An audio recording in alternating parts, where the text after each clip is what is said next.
بسم اللہ الرحمن الرحیم.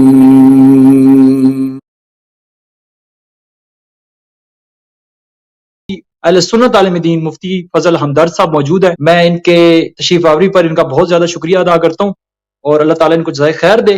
اور ہمیں پوری امید ہے کہ خدا اور اس کے رسول کی رضا کے لیے یہ جو بھی گفتگو ہوگی صرف خدا اور اس کے رسول کی رضا کے لیے ہوگی، کسی پر طنز یا تنقید نہیں ہوگی. السلام علیکم مفتی صاحب، کیسے ہیں آپ؟ ٹھیک ہیں؟ وعلیکم السلام ورحمۃ اللہ وبرکاتہ. الحمدللہ میں خیریت سے ہوں. اللہ تعالیٰ آپ کو جزائے خیر دے. مفتی صاحب میں آپ کا بہت شکریہ ادا کرتا ہوں کہ آپ تشریف لائے اور یقیناً خدا اور اس کے رسول کی رضا کے لیے تشریف لائیں. یہ آپ کا مسم صاحب بہت شکریہ. اچھا مفتی صاحب، اس ٹائم ہمارے ساتھ نور بھائی بھی موجود ہیں اور آپ ہی کی ویڈیو میں نے اپنے چینل سے بھی اپلوڈ کی تھی. مجھے بڑی تکلیف ہوتی ہے، میں ذاتی طور پہ مفتی صاحب آپ کو بتاؤں کہ جب میں علی بھائی انجینئر بھائی کے خلاف ویڈیو بناتا ہوں، میں کسی ناسبی مولوی کے خلاف ویڈیو بناتا ہوں تو مجھے کوئی اس میں دکھ یا تکلیف نہیں ہوتی. لیکن ایک ایسا بندہ جس کا پریکٹیکل یہ نعرہ ہے کہ نبی کے جیسا ہے ہی کو نہیں، باب تشائی کو نہیں، یا جو اتحاد کا پیغام دے رہا ہے، امت کو ایک کرنے کی کوشش کر رہا ہے، اس کی طرف سے جب ہم یہ رویہ دیکھتے ہیں تو ہمیں بہت دکھ اور تکلیف ہوتی ہے. جیسا کہ انہوں نے نور بھائی کے ساتھ کیا، ویڈیو آپ نے دیکھی، اس کے اوپر جو ہے احتجاجی ویڈیو بھی آپ نے ریکارڈ کروائی، اور پھر آپ کے ساتھ جو ان کا رویہ تھا، میں 4 منٹ کے لیے اگر مان بھی لیتا ہوں نا کہ آپ نے توحید کے حوالے سے ان کے ساتھ جو اختلاف کیا وہ علمی نہیں تھا، بے بنیاد تھا، تو پھر بھی ان کو یہ رویہ اختیار نہیں کرنا چاہیے تھا. میں صرف آپ کی رائے لینا چاہتا ہوں کہ جو انجینئر صاحب نے رویہ آپ کے ساتھ اختیار کیا ہے، مطلب وہ بددعائیں بھی دیں اور بڑے سخت الفاظ بھی آپ کے لیے یوز کیے، کیا آپ اس کے رد عمل میں بھی ان کے ساتھ ایسا ہی رویہ اختیار کریں گے یا ان کو کوئی نصیحت کرنا چاہیں گے؟ جی آپ کا بہت شکریہ مسم جعفری صاحب اور نور بھائی آپ کا بھی. بسم اللہ الرحمن الرحیم. الحمدللہ رب العالمین والصلاة والسلام علی سید الانبیاء والمرسلین وآل طیبین الطاہرین ومن والہ.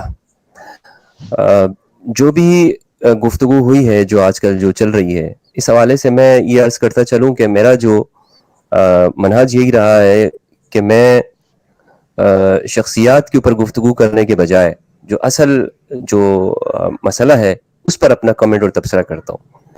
اور جب میں نے یہ ہمارے دوست جو ہیں نور بھائی، ان کی ویڈیو جب میں نے دیکھی تھی تو اس میں اس کا جواب جو میں نے ریکارڈ کرایا ہے انجینئر محمد علی مرزا صاحب حفظہ اللہ کے بارے میں، تو اس میں بھی میں نے یہ عرض کر دیا تھا کہ آپ میرے لیے بہت قابل احترام ہیں.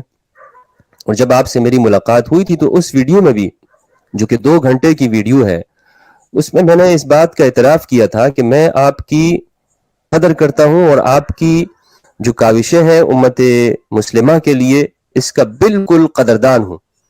اور اس میں کوئی شک و شبہ نہیں ہے کہ آپ نے تکفیر کے اوپر جو آواز اٹھائی ہے اور ایک مؤثر آواز اٹھائی ہے. لیکن یہاں جس چیز نے مجھے دکھ دیا ہے اس کو میں بیان کرنا ضروری سمجھتا ہوں کہ ایک داعی کو مدعو کے ساتھ کیا رویہ ہونا چاہیے. کہ داعی جب بات کرتا ہے تو داعی کو مختلف طرح سے لوگوں سے واسطہ پڑتا ہے. اور میں اس پر انہوں نے جب نور بھائی کی ویڈیو کے اوپر ایک الگ سے وضاحتی بیان دیا تھا تو اس کا بھی میں نے بیچ میں حوالہ دیا تھا کہ آپ نے اس چیز کو تسلیم کیا ہے. اور میں یہاں پر جو آپ کے اسٹوڈنٹ ہیں، مجھے یہ نہیں معلوم کہ کتنے عرصے سے اسٹوڈنٹ ہیں اور کیا ہے اس کی تفصیل کیا ہے، کیونکہ میری ان سے واقفیت نہیں ہے. اس لیے میں نے یہ عرض کیا کہ اس رویے کے اوپر جو ان کے سوال پوچھنے کا تھا میں کمنٹ نہیں کروں گا. اور آپ کا جو بھی ان کے ساتھ رویہ رہا ہے وہ ایک استاد کے شاگرد کے ساتھ ہو سکتا ہے. لیکن جو بات یہاں پر ہے کہ آپ نے ان سے یہ پوچھا کہ یا علی کہنا اگر تم اس کو شرک کہتے ہو کہ نہیں کہتے ہو. اگر تم اس کو شرک کہتے ہو تو پھر تو ٹھیک ہے، اور اگر نہیں کہتے تو پھر اس کا مطلب یہ ہے کہ آپ ہمارے اسٹوڈنٹ یا ہمارے حلقہ ارادت میں یا ہمارے اس کا حصہ آپ نہیں بن سکتے ہو. ٹھیک ہے، یہ بات میں نے اس میں کہی تھی کہ یہ جو رویہ ہے مجھے یہ اس میں اور تکفیریوں میں کوئی فرق نظر نہیں آتا. اور پھر اس پہ میں نے گفتگو کی. میں نے ساتھ میں یہ بھی عرض کیا کہ میں اس میں یہاں پر یا علی مدد کہنے کے جواز میں یا اس کے بطلان کے اوپر کوئی دلائل دینا نہیں چاہتا ہوں، ورنہ تو انجینئر صاحب میرا آپ کے ساتھ مناظرہ شروع ہو جائے گا اور میں آپ کے ساتھ مناظرہ نہیں کرنا چاہتا ہوں. اور اس کی وجہ یہ ہے مناظرہ نہ کرنے کی کہ آپ کے جو دیگر جو مثبت کام ہے اس پر ایفیکٹ ہوگا اور اثر پڑے گا، میں نہیں چاہتا ہوں. پھر دوسری جو اس میں جو اہم جس کے اوپر وہ ویڈیو کا ٹائٹل تھا اور جس پر وہ ویڈیو مشتمل تھی، جو اہم موضوع کے اوپر وہ تھا خلیفتین کے حوالے سے، جو کہ ثقلین ہے.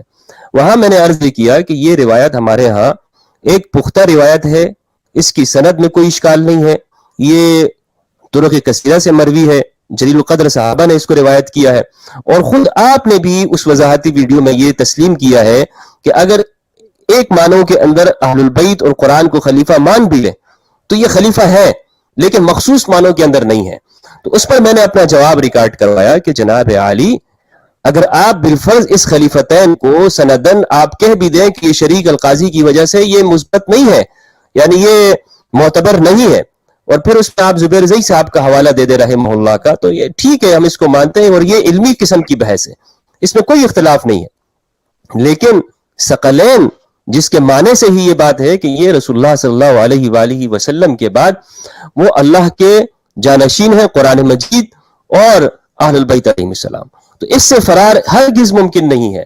اس سے فرار کرنا، یہ میں سمجھتا ہوں کہ رسول اللہ صلی اللہ نہیں علیہ مفتی وآلہ صاحب، اس وسلم میں کے آپ کو فرمان کے اندر مشکل کیا تحریف۔ لگتی ہے؟ مجھے ایک چیز یہاں پہ آپ کو پوچھنا چاہوں گا کہ اس میں مشکل کیا ہے انجینئر صاحب؟ کیوں حدیث خلیفتین کو قبول کرنے سے اس قدر حد تک، مطلب دیکھیں جب سے مسند احمد کی 11395 یہ خلیفتین والی حدیث ڈسکس ہوئی ہے نا، انجینئر بھائی کا یہ جو چہرہ ہمارے سامنے آیا اس سے پہلے نہیں تھا، اور مجھے بھی بڑا دکھ ہوا ہے، آپ کو بھی غصہ نہیں آیا ہوگا انجینئر صاحب کی ان ساری چیزوں کے اوپر، دکھ ہوا ہوگا۔ نور بھائی بھی ان کے پاس گئے، یہ رویہ حدیث خلیفتین پر، کیا اس سے شیعوں کو تقویت پہنچے گی یا رسول اللہ کی حدیث واضح ہوگی؟ اس کے پیچھے وجہ کیا ہے؟ انجینئر صاحب اس کو تسلیم کرنے سے انحراف کیوں کرتے ہیں؟ وجہ کیا ہے اس کی؟ آپ کو کیا لگتا ہے کیوں اس قدر اس حدیث کی مخالفت وہ کر رہے ہیں؟ اس کی مخالفت کی وجہ بالکل ظاہر ہے۔ ایک تو یہ ہے کہ اس میں جو خلیفہ ہے ان کا دعویٰ یہ ہے کہ اللہ کے رسول نے صرف قرآن کو چھوڑا ہے اور اس کے علاوہ کسی کو نہیں چھوڑا، اور وہ کہتے ہیں کہ جناب اگر کوئی اور ہو تو وہ پھر ختم نبوت کے اس میں خلل پڑ جائے گا اس عقیدے کے اندر۔ تو اس لیے ہم باطن چیز کے اوپر تو نہیں جائیں گے کہ جناب اس کے کیا اغراض و مقاصد ہیں، کیوں نہیں مانتے۔ وہ خود انہوں نے بتا دیا کہ اس کی وجہ یہ ہے کہ جی ختم نبوت کا عقیدے کو ہم بچانا چاہتے ہیں، اور واقعتاً اس میں کوئی شک و شبہ نہیں ہے، کوئی مومن نہیں ہو سکتا جو ختم نبوت پہ یقین نہیں رکھتا ہوگا۔ لیکن مجھے یہ سمجھ میں نہیں آ رہی کہ آپ اور اہل سنت، ہم یعنی انجینئر صاحب کو خصوصاً اور عموماً ہمارے اہل سنت، یہ رسول اللہ صلی اللہ علیہ وآلہ وسلم کے بعد قرآن مجید کے علاوہ دیگر خلفاء کے قائل ہیں۔ ایسا کون سا سنی ہے جو کہتا ہوگا کہ جی حضرت بکر رسول اللہ کے بعد خلیفہ نہیں ہے، خلیفۃ الرسول نہیں ہے، یا حضرت عمر رضی اللہ عنہ وہ خلیفۃ الرسول نہیں ہے، یا حضرت عثمان رضی اللہ عنہ وہ خلیفۃ الرسول، کوئی سنی نہیں ہے۔ اور یہ یہاں پہ خلیفہ کا معنی یہ وہ خلیفہ نہیں ہے جو ہمارے ہاں جیسے آج کے جو ہے وہ محمد بن سلمان ہے یا شیخ زائد ہے یا دوسرے جو خلیفہ ہے، یہ مراد نہیں، اس طرح کا خلیفہ نہیں ہے۔ یہاں پہ جو ہم جو خلفاء کو جو کہتے ہیں خلیفہ، یہ امام کے معنی میں استعمال کرتے ہیں، اور بخاری مسلم کی روایات ہیں، الامام الجنہ، امام ڈھال ہے، اس کے پیچھے قتال کیا جاتا ہے اس کی سرپرستی کے اندر، اور پھر امام کی مخالفت نہیں کی جا سکتی۔ حضرت ابوبکر رضی اللہ تعالیٰ عنہ نے جو مانعین زکوٰۃ کے ساتھ جو قتال کیا، وہ اسی بنیاد کے اوپر کیا کہ خلیفہ کی بات کا آپ اختلاف نہیں کر سکتے ہیں جب تک کہ وہ اللہ اور اس کے رسول کی اطاعت کا حکم دے رہا۔ تو ہمارے ہاں اس چیز کا انکار ہی نہیں کیا جا سکتا ہے کہ اللہ کے رسول نے کے بعد کسی کو خلیفہ مانا جائے نہیں مانا جائے، ہمارے یہاں خلفاء ہے۔ تو یہ بنیاد میں سمجھتا ہوں، اگر اہل البیت علیہ السلام کو اگر خلفاء کو خلیفہ ماننے سے ختم نبوت کے عقیدے پہ ضرر نہیں ہوتا، نقصان نہیں پہنچتا، تو پھر اہل البیت کو جو کہ نصوص ہے یہ میرے خلیفہ ہے، اور یہ قرآن مجید ان دونوں کے ساتھ اس طرح ہے جس طرح کے حوض کوثر پر ایک ساتھ آئیں گے، آپ صلی اللہ علیہ وآلہ وسلم نے دونوں اپنی انگلیاں ملائی، تو اس سے پھر کس طرح ختم نبوت کے عقیدے پتہ چلاتا ہے؟ یہ میری سمجھ میں نہیں آتا۔ آپ آدھا دین تو لیتے ہیں اور آدھا نہیں لیتے ہیں۔ یہاں پر آپ یہ کہیں اس کے علاوہ اور کوئی وجہ نہیں باقی بچتی ہے کہ آپ یہ کہتے ہو کہ جناب اس سے شیعوں کی عقیدہ خلافت یا امامت کو تقویت نہیں ہوگی، لہٰذا اس کو نہ مانا جائے۔ یہ کوئی دلیل نہیں ہے، یہ کوئی رویہ نہیں ہے، اور آپ کو بے شمار نصوص سے آپ کو انکار کرنا پڑے گا کہ رسول اللہ صلی اللہ علیہ وآلہ وسلم نے علی کو وصی بنایا، اور صحابہ کرام، بخاری کی روایت ہے، ام المؤمنین عائشہ رضی اللہ تعالیٰ عنہ کے سامنے اس بات کا اقرار کیا کہ صحابہ علی کو وصی مانتے ہیں۔ ام المؤمنین نے انکار کیا کہ نہیں، کب وصی بنایا؟ یہ الگ بات ہے کہ ام المؤمنین عائشہ رضی اللہ تعالیٰ عنہ نے انکار کیا، لیکن صحابہ کی کثیر تعداد وہ علی کو وصی مانتی ہے، اور اس بات کا اقرار بخاری نے کیا، روایت موجود ہے بخاری کے اندر۔ ایک بات یہ ہے کہ یہ کوئی شیعہ کا عقیدہ نہیں ہے کہ اگر کوئی شخص علی کو وصی مانتا ہے